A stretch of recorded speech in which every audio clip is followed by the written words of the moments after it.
Alright, hello everyone, my name is Shep, welcome back to the Butcher's Circus. Today we are going to be playing against the Foxes, and it looks like he's going to be playing the strongest beginner team, it would appear. So it's like this very solid stress team that he's playing right now, but I'm gonna have to break it to you, that is not the team you want to be running against what I'm bringing right here. I was kind of experimenting in terms of teams, and I decided to once again bring back not the triple riposte, but only a double riposte. It's going to be Men at Arms and the Abomination spamming that Beast While that Retribution. But we're going to have a Musketeer for support. She's going to provide us a lot of anti-stress with that ranging shot.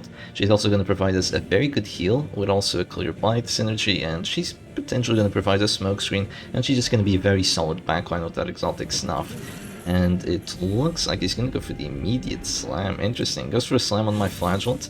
The Flagellant does have Gauntlet of Absolution and Crimson Hook with the Reign of Sorrows, so if he lets this Flagellant just run rampant, it would not be in his best interest, to say the least, because it's absolutely going to melt that backline in terms of both stress and DOT in the form of those very, very high pressure bleeds. So we're going to go for this Beast Spell here, because it's going to prove to have immense value, no matter what he goes for right now. If he decides to go Hanser, if he decides to go Zealous Accusation, this repulse is going to hit, and it's going to apply some blight, it's going to apply some stress, it's going to make him hurt essentially. And if we do get a crit with the repulse, which actually happens a bit more than you think, that means we're going to be doing even more stress and giving ourselves damage buffs. So we are, instead of just going to going bolster, we are just going to apply this retribution, and guess what, that's pretty much a bolster. That's actually a double bolster on this Men at Arms, because that's minus 33% stress taken for 2 rounds, because Men at Arms getting crits against the stress team is definitely fair and balanced. He decides to go Bulwark of Light against the stress team, you know, the stress blight and the bleed team. Very good job. I mean, to be honest, it will make the Men at Arms riposte kind of a joke, to be fair with you guys. I mean, it's still gonna do bleed on the riposte, but it's not gonna be even near as scary. So he can go for that Hanseri a little more confidently, but he's still gonna take a lot of damage out of it. So yeah, that's a total of how much DOT is that, like 10 DOT and 12 direct damage. That's still a decent amount. And he's gonna give me massive ranging shot value, because we're just gonna go for it. We're gonna get an 85% chance of clearing stress. You really hate to see those, fail. But anyway, we still get the plus 10 accuracy and the minus 10% stress taken, so this is totally fine for us. And now we're gonna apply a bolster on top of that, so I mean, just look at the minus stress we're taking right now.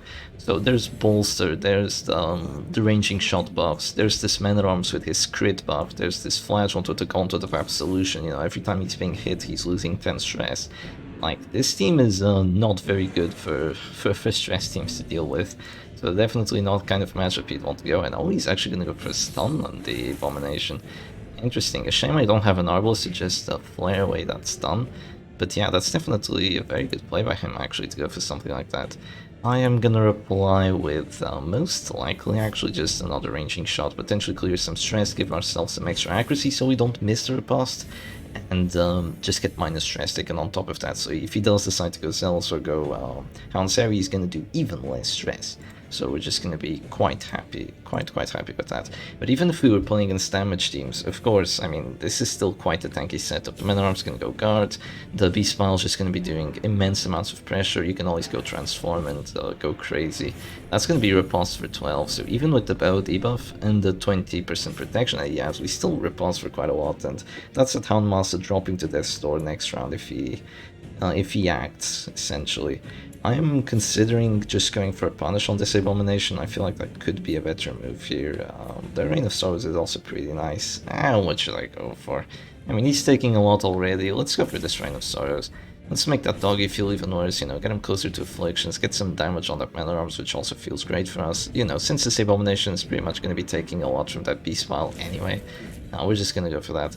That's gonna be a 5 repulse, so yeah, that's totally laughable in terms of repulse values. But then again, the stress he's doing is also pretty much just tickling us at this point. You know, even though he has a really high stress output team, and definitely a very solid one, we are kind of having a favorable matchup here.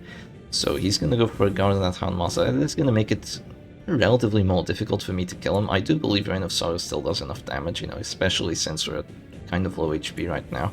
We're gonna go for the immediate beast pile, just reactivate that riposte, do some damage onto his character. So you can see we're doing 0 damage already. You know, beast pile has minus a lot of damage mod, and there's bow debuffs, and he just goes for a surrender. GG's.